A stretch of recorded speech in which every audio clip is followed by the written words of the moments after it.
નમસ્કાર દર્શક મિત્રો, આપ જોઈ રહ્યા છો ધ BR24 ન્યૂઝ. હવે જોઈએ અગત્યના સમાચાર. મોપેડ ઉપર પાયલોટિંગ કરી રિક્ષામાં ઇંગ્લિશ દારૂનો જથ્થો ભરી સપ્લાય કરવા જતા બે ઇસમોને પીસીબીએ ઝડપી પાડ્યા હતા.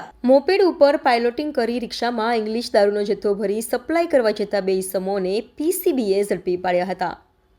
પીસીબીને બાતમી મળી હતી કે રાવપુરા જંબુબેટ ખાતે રહેતો રમેશ કહાર નામનો ઈસમ પોતાના ઘરે એમપી ખાતેથી મંગાવેલ દારૂ એક રિક્ષામાં ભરી જે રિક્ષાનું ડ્યુટ મોપેડથી પોતે પાયલોટિંગ કરી આ દારૂ કિરણ ઉર્ફે કીરુ પરમાર જે પંચવટી કેનાલ રોડ ખાતે રહે છે તેને પહોંચાડવા નીકળેલ છે અને થોડાક સમયમાં પંચવટી તરફથી ઉંડેરા તરફ પસાર થનાર છે. જે બાતમીની હકીકતના આધારે માહિતી મુજબની જગ્યાએ વોચમાં હાજર રહી રેડ કરતા ઇંગ્લિશ દારૂના જથ્થા સાથે બે ઈસમોને ઝડપી પાડી જવાહરનગર પોલીસ સ્ટેશન ખાતે પ્રોહિબિશન એક્ટ મુજબનો ગુનો રજીસ્ટર કરાવી કાયદેસરની કાર્યવાહી કરવામાં આવેલ છે.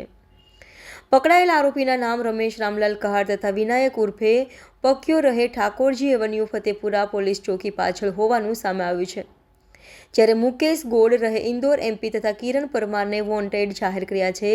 પોલીસે કુલ 2,29,830નો મુદ્દામાલ કબજે કરી કાયદેસરની કાર્યવાહી હાથ ધરી છે.